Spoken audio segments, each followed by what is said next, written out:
আসসালামু আলাইকুম। আশা করি আল্লাহর রহমতে সবাই সুস্থ এবং ভালো আছেন। আলহামদুলিল্লাহ আমিও ভালো আছি। যারা শখ করে ছাদ বাগানে বড়ই গাছ লাগাতে চান তাদের জন্য আজকে কিছু কথা বলবো ইনশাল্লাহ। বড়ই গাছ লাগানোর আগে অবশ্যই মাটি নির্বাচন করা একটা গুরুত্বপূর্ণ বিষয়। সঠিক মাটি নির্বাচন করলে বড়ই গাছটা আল্লাহর রহমতে ছাদে ফলন পাওয়া সম্ভব।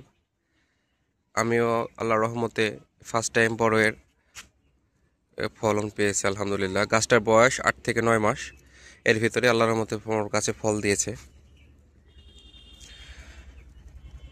আপনারা মাটি নেবেন 40% এবং জৈব সার নেবেন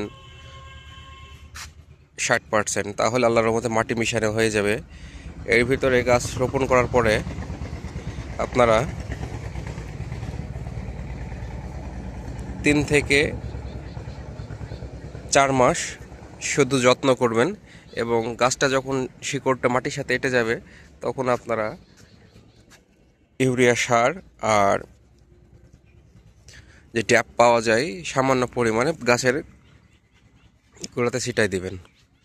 গাছটা তখন চাকড়া হয়ে যাবে।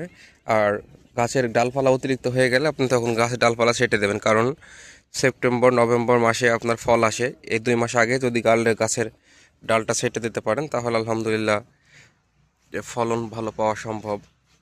আমার গাছটা যে 7-8 মাসের ভিতরেই ছাদ বাগানের তুলনায় অনেক বড় হয়ে গেছে। তাছাড়া এর পাশে আমি একটা আপেল কুল বা নারকেল কুল লাগাইছি। এটা নারকেল কুল তো আসতে একটু দেরি হয়। এই যে এটা নারকেল কুলটা ধরতে শুরু করছে। নারকেল কুলের গাছটা আলহামদুলিল্লাহ অনেক বড় হয়েছে। সব মিলে যারা ছাদ বাগানে এই বড়য়ের চাষটা করতে চান তারা এইভাবে করতে পারেন। আল্লাহর রহমতে আপনারা সফল হবেন ইনশাআল্লাহ।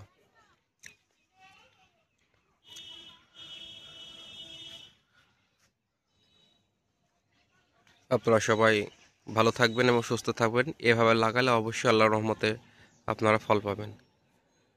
সবাই ভালো থাকবেন। আসসালামু আলাইকুম।